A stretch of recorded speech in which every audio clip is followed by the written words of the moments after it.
Nous avons parlé lors des vidéos précédentes des phases d'idéalisation et de dévalorisation dans la relation avec une personne toxique en général et avec le narcissique en particulier. Vous trouverez les vidéos en bas et vous pouvez y retourner à n'importe quel moment. Aujourd'hui, nous allons parler de la phase de rejet dans le cycle abusif. Comment?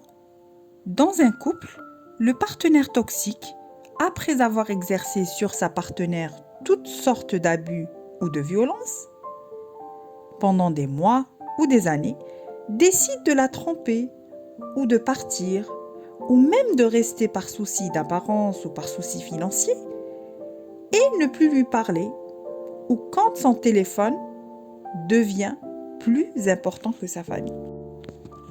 En milieu familial maintenant, le rejet se caractérise par le fait d'isoler la victime des réunions familiales, de l'héritage, des activités, des sorties en famille, etc.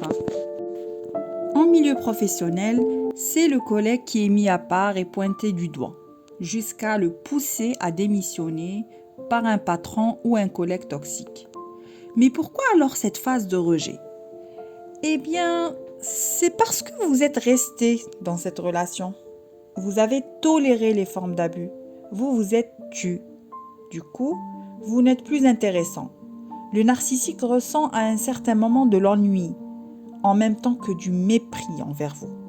Vous écraser ne l'intéresse plus. Voyez ça comme un petit enfant qui aimait bien au début son nouveau jouet.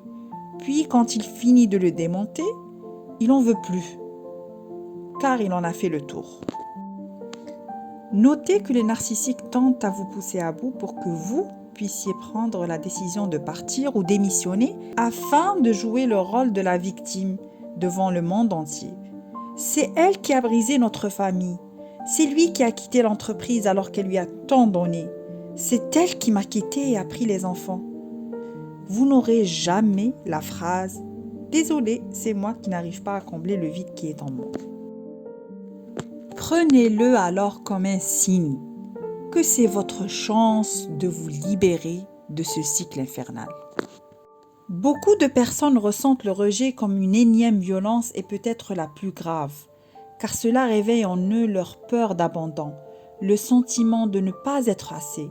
Ils font tout alors pour s'accrocher, en faisant mieux ou en faisant plus pour retenir l'abuseur, et se heurtent à un mur. Nous voulons avoir ce que nous ne pouvons pas avoir. Sachez que si vous n'allez pas au fond de vous-même et essayez de comprendre ce qui ne tourne pas rond dans votre volonté de subir une relation toxique, vous n'irez pas loin et vous ne trouverez jamais la sécurité que vous cherchez tant. Voilà, c'était tout pour aujourd'hui.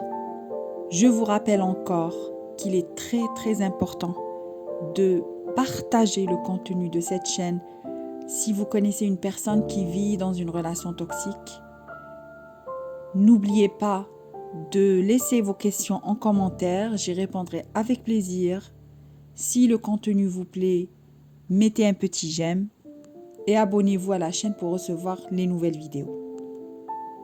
Entre-temps, dites non à la violence et épanouissez-vous.